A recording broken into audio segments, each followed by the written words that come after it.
문재인 정부가 출범한 지 오늘이 정확히 10하루째입니다. 짧은 시간이지만 연일 파격 행보를 보이며 국민의 관심이 쏠리고 있는데요. 정치부 안보람 기자와 함께 문 대통령의 10하루를 정리해보겠습니다. 자, 안 기자, 문 대통령이 취임한 이후에 언론에 가장 많이 등장한 단어가 파격이 아닐까 싶을 정도로 정말 파격적인 행보를 보이고 있어요. 네, 말씀하신 것처럼 취임 이후 하나의 키워드를 꼽아봐라 그러면 파격이 될 겁니다. 예. 구체적으로 말하면 그 파격에 가까운 소통인데요. 특히 권위를 내려놓고 시민들과 함께 호흡하는 모습을 여러 차례 보여줬습니다. 청와대 참모진들과 식사를 하고 또 청와대 직원들과 밥을 먹으면서 격없이 대화를 나누는 모습을 보여준 건데요. 참모들이나 청와대 직원들은 이미 신원조회를 거친 사람들이니까 그럴 수 있다고 생각할 수도 있겠지만 시민들과도 스스럼 없이 어울리고 있습니다. 경호를 대폭 낮춰서 사람들이 문 대통령에게 다가서는 걸 제재하지 않는 건데요.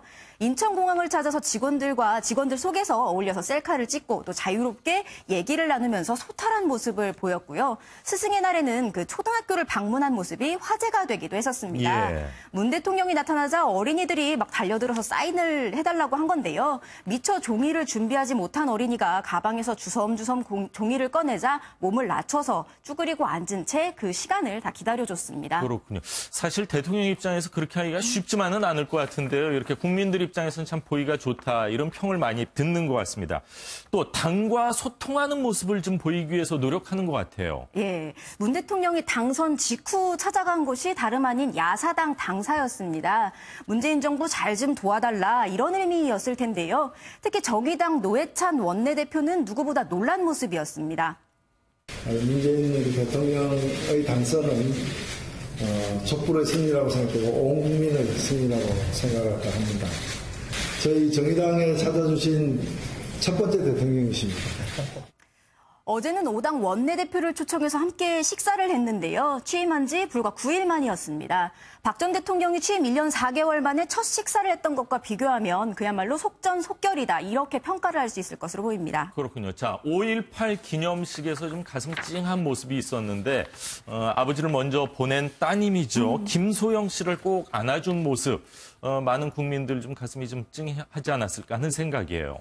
네, 아마 많은 분들이 가장 많이 기억하는 장면일 것으로 보입니다. 예. 김 씨는 자신이 태어났다는 소식에 광주 병원으로 찾아온 아버지가 계엄군 총탄에 사망했다는 얘기를 전해 많은 이들을 눈물 짓게 했는데요. 그렇죠. 문재인 대통령도 예외는 아니었습니다. 손수건으로 눈물을 훔치고 급기야 갑자기 일어나서 퇴장하는 소영 씨를 꼭 안아줬는데요. 당시 상황을 김소영 씨에게 직접 들어봤습니다.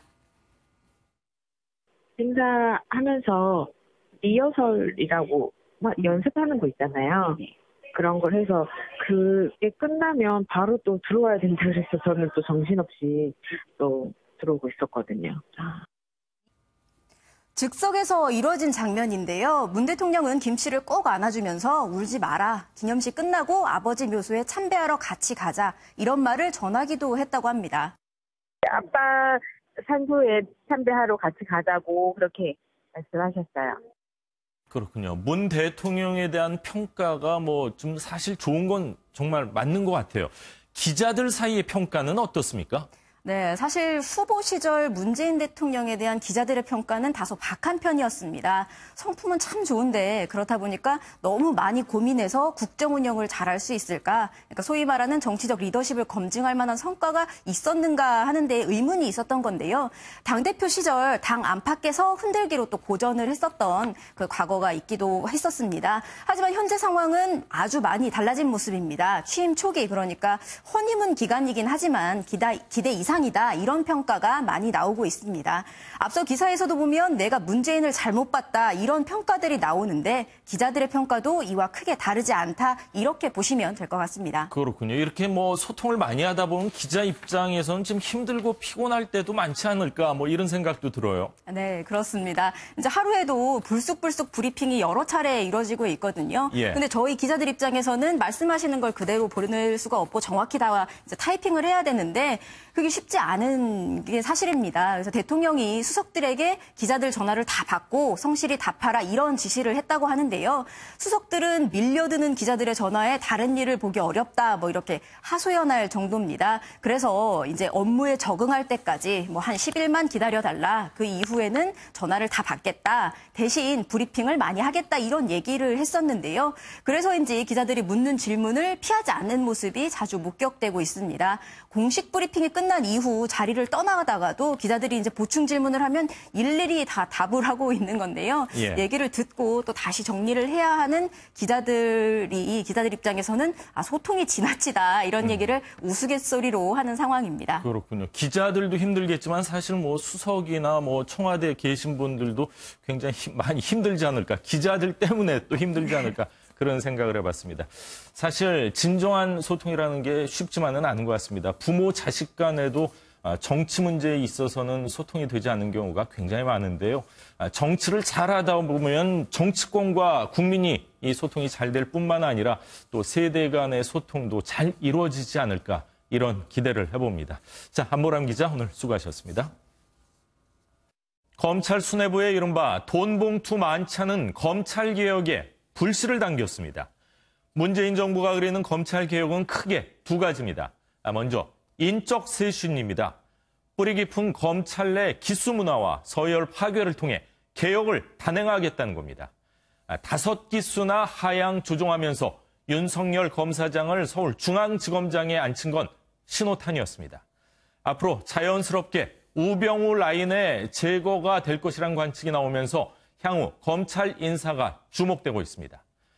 문재인 정부가 그리는 또 하나의 그림은 검찰의 힘 빼기입니다. 즉, 검찰 권력의 분산이죠. 검찰 개혁의 마지막 과정이면서 사실상 가장 어려운 과제 가운데 하나가 될 것으로 보입니다. 바로 고위 공직자 비리 수사처, 즉 공수처 신설과 검찰과 경찰의 수사권 조정입니다. 과거 노무현 정부에서도 검찰의 인적 쇄신을 추진했지만 검사들의 집단 반발로 이어지면서 실패한 적이 있습니다. 과연 이번에는 어떻게 될지 서정표 기자가 내다봤습니다. 네. 혹시 사람이 충성하는 건 아니에요? 저는 사람에 충성하지 않기 때문에 제가 오늘도 이런 말씀을 드리는 겁니다. 지난 2013년 국정감사에서 당당히 사람에게 충성하지 않는다며 일가를 했던 윤석열 당시 수사팀장. 검찰 조직에서 서열과 사람, 이른바 라인이 얼마나 중요한지를 보여주는 단적인 사례였습니다. 박근혜 정부 국정농단 사건에서도 우병우 전 민정수석이 구속을 피하면서 검찰 내 우병우 라인이 여전히 건재하다는 말이 나돌기도 했습니다. 현재 우병우 라인은 사의를 표명한 김주현 대검차장과 이영렬 서울중앙지검장, 윤갑근 대구고검장, 안태근 전 검찰국장, 그리고 김기동 대검 부패범죄특별수사단장 등이 거론됩니다. 모두 윤석열 신임지검장보다 선배로 검찰 내 핵심 인사들입니다. 이미 수뇌부 5명이 줄사표를 낸 상황에서 법조계에서는 이들을 포함한 40여 명의 선배 기수가 어떤 행보를 보일지 주목하고 있습니다. 검찰의 한 부장검사는 최근 인사는 검찰 죽이는 인사라며 후폭풍을 예고하기도 했습니다. 새 정부의 검찰 개혁을 그대로 받아들일지 아니면 항명 같은 반란을 보일지 법조계가 긴장하고 있습니다. MBN 뉴스 서정표입니다. 문재인 대통령의 넥타이가 화제가 되고 있습니다. 어제 착용했던 밝은 주황색 넥타이에 독도 강치무늬가 새겨졌다는 것이 알려지면서인데요. 문 대통령은 일관되게 넥타이 정치를 해온 것으로 알려졌습니다. 김문영 기자가 전합니다. 문재인 대통령이 어제 공식 석상에서 맸던 밝은 주황색 넥타이가 인터넷상에서 화제가 되고 있습니다. 독도 바다사자의 일종인 강치대를 나타낸 물결 무늬가 있기 때문입니다. 강치는 한때 독도에서 번성했지만 일제강점기 당시 무분별한 포획으로 지금은 멸종된 종입니다. 사연이 전해지면서 일부 인터넷 쇼핑몰 사이트에선 독도 강치 넥타이가 품절되는 일까지 벌어지기도 했습니다. 문 대통령이 대선 후보 시절부터 착용한 줄무늬 넥타이에도 메시지가 있습니다. 문재인 대통령은 지난 1차부터 6차 대선 TV 토론회까지 당 색깔로만 맞춰온 다른 후보들과 달리 줄무늬 넥타이를 메고 온 바 있습니다. 이 넥타이를 처음 제안한 예종석 더불어민주당 선대위 홍보본부장은 미국 케네디 대통령의 승리의 넥타이로도 유명하다고 설명했습니다. 문 대통령은 지난 3월 세계 여성의 날을 기념해 보라색 넥타이를 착용하기도, 또 취업 준비생을 만난 자리에선 자신이 메고 있던 넥타이를 건네주기도 했습니다. 때로는 구직, 때로는 독도사랑 등을 나타내는 문 대통령의 넥타이 정치에 관심이 쏠리고 있습니다. MBN 뉴스 김문영입니다. 다음 주 화요일 박근혜 전 대통령의 첫 재판이 열립니다. 이 자리에서 박 전 대통령과 최순실 씨가 국정농단 사건 이후 처음으로 대면할 예정입니다. 전남주 기자의 보도입니다. 박근혜 전 대통령의 재판이 사흘 앞으로 다가왔습니다. 장소는 서울중앙지법 417호 법정입니다. 이번 재판에서 박 전 대통령은 40년지기로 알려진 최순실 씨와 나란히 피고인석에 앉게 됩니다. 뇌물 혐의 공범인 이들은 특검 수사나 검찰 수사 과정에서 단 한 번도 같은 장소에서 마주친 적이 없습니다. 최 씨 측은 박 전 대통령과 같은 자리에서 재판을 받는 것이 고문과 같다면서 분리 재판을 요구했지만 재판부는 받아들이지 않았습니다. 417호 법정은 21년 전 전두환 노태우 전 대통령의 공판이 열렸던 곳이기도 합니다. 당시 두 전직 대통령은 수의를 입었지만 포승줄과 수갑을 차지 않았습니다.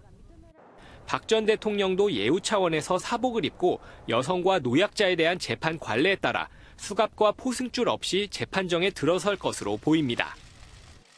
피고인의 경우에는 재판 출석을 위한 호송 중에 수갑과 포승줄을 채우는 것이 원칙인데요. 그렇지만 전직 대통령에 대한 예우 차원에서 포승줄을 하지 않을 가능성이 있습니다.